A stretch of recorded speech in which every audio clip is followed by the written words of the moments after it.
So guys, magandang umaga sa lahat. So ayan, so, kung natatandaan nyo yung customer natin from Lanang, Davao City. Ayan, so yung bando niya inayos natin, so nilabas natin. Ayan, so gusto kasi pinagawa ni Sir. So sabi ko kasi sa kanya, maganda ilagay sa labas kaysa naman doon sa loob. So, doon kasi sa loob yan. So kapag nag-close sila, so, walang makakakulong sa loob. Ayan, so inayos natin. And then nilagyan na rin natin ng bumili kasi yung customer natin ng gusto niya may signboard para at least makita na may vendo dyan. Okay, ayan, so inayos natin. Ayan. So ito na sir, ayan, so makita nyo nasa labas na. Ayan. And then may sign na rin. Ayan, is wifi available, so at least makita nyo yung wifi.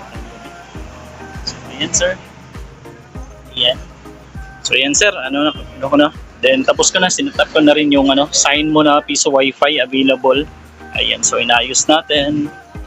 Tapos kasong yung kasi sir, yung router mo. Ayan, so ayan yung router, nilagay natin dyan, inayos natin. So makikita nyo, ayan. So ayan sir.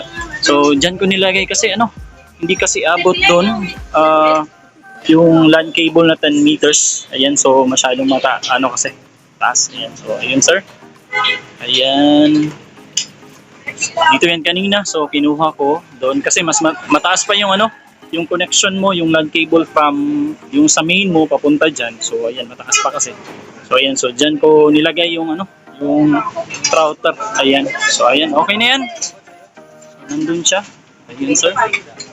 And then yung pala, yung access point lipat ko rin. So nilagay ko dito kasi kapag nandun kasi siya, hindi kasi abot doon. So makikita niyo. Ayan, so hindi siya abot doon sir, kaya nilipat ko siya dito. Ayan, so ayan sir, okay na yan. So try natin close, meron kasi yung sasakyan ko. Ayan. So kapag nasa labas yan, so ayan makikita mo. May sasakyan pa kasi. Ayan, so makikita nyo, ayan, makikita mo sir. Kita na yung vendo mo. Ayan, so kita mo. So you can see dito sa labas. Ayan. Okay, at least kita na yan during gabi. Ayan sir. Okay, yan.